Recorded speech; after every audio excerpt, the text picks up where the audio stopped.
सोनाक्षी की रसोई में आज की स्पेशल गेस्ट है मौसमी चैटर्जी जी। ये जी नहीं, मौसमी आंटी।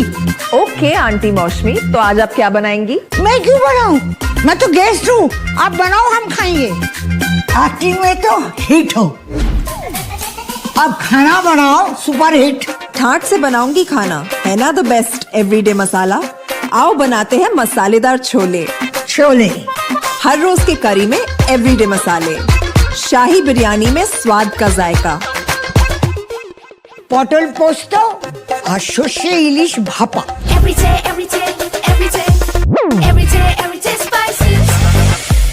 साफ मसाले, खुशबू और प्योर झाग, टेस्ट से भर दे हर जुबान पे स्वाद। एवरीडे मसाले, देश का स्वाद।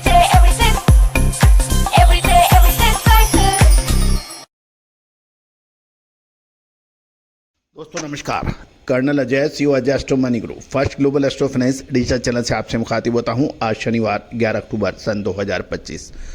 दोस्तों कहा जाता है कि आज पूरा व्यापार ग्लोबल विलेज वेब पर निर्भर है। कब क्या हो जाए किसी को कुछ नहीं पता होता है। ग्लोबल टेंशन एक बार पुनः अमेरिका और चीन के बीच टैरिफ युद्ध के रूप में नजर आ रहा है। अमेरिका ने चीन के सभी प्रोडक्ट्स पर अतिरिक्त टैरिफ लगाने की घोषणा कर दी है और ये 1 नवंबर से लागू हो जाएगी। जानिए रिपोर्ट विस्तार से। दोस्तों जियोपॉलिटिकल टेंशन, एक तरफ इजराइल और हमास के बीच युद्ध विराम, युद्धबंदियों का आपस में अदला बदली, बंधकों का आपस में अदला बदली और नागरिकों का पुनः विस्थापित, ये प्रयोग चल रहा है। दूसरी ओर माफ़ कीजिएगा, चीन और अमेरिका के बीच टैरिफ युद्ध दोबारा शुरू होने की उम्मीद लगाई जा रही है।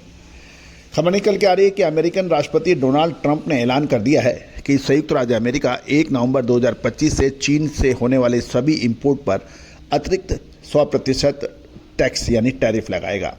या इससे पहले भी अगर बीजिंग की प्रतिक्रिया तेज रही तो ये कदम सभी क्रिटिकल यूएस मेड सॉफ्टवेयर पर एक्सपोर्ट कंट्रोल लगाने के साथ अमेरिका चीन ट्रेड कन्फ्लिक्ट को तीव्र यानी तेज कर देगा। गौरतलब है कि अमेरिका और चीन दोनों ही विश्व अर्थव्यवस्था के लिए महत्वपूर्ण इकोनॉमीज मानी जाती है और नंबर 1 और नंबर 2 के स्तर पर है। इस घोषणा के बाद ग्लोबल फाइनेंशियल और कमोडिटी मार्केट में तेज गिरावट देखी गई, क्योंकि निवेशकों को आशंका है कि बढ़ते ट्रेड टेंशन से ग्लोबल इकोनॉमिक ग्रोथ प्रभावित हो सकती है।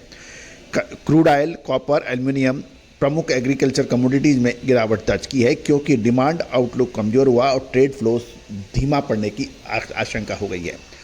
दूसरी ओर प्रेशियस मेटल्स यानी बुलियन, गोल्ड में सेफ हेवन बाइंग बढ़ी, क्योंकि निवेशकों ने मार्केट अनिश्चितता से बचाव के लिए गोल्ड की ओर रुख किया है। सिल्वर में भी सेफ हेवन डिमांड बढ़ी, लेकिन यह भी ध्यान देने वाली बात यह है इससे इंडस्ट्रियल डिमांड कमजोर हो सकती है, जो कि हालिया रैली का मुख्य कारण रहा।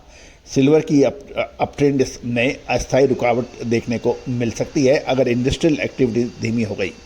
गौरतलब है कि आने वाले सप्ताहों में ग्लोबल मार्केट में वॉलेटिलिटी बढ़ने की संभावना बन सकती है, क्योंकि निवेशक नवंबर में लागू होने वाले नए टैरिफ से पहले अपना रिस्क एक्सपोजर का रीवैल्यूएशन यानी पुनः मूल्यांकन करने में बाध्य हो जाएंगे।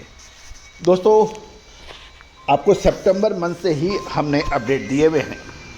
दोस्तों आगामी सप्ताह बाजारों में तीव्र उतार चढ़ाव की संभावना बन सकती है। इसमें खाद्य तेल में क्या होने की संभावना है,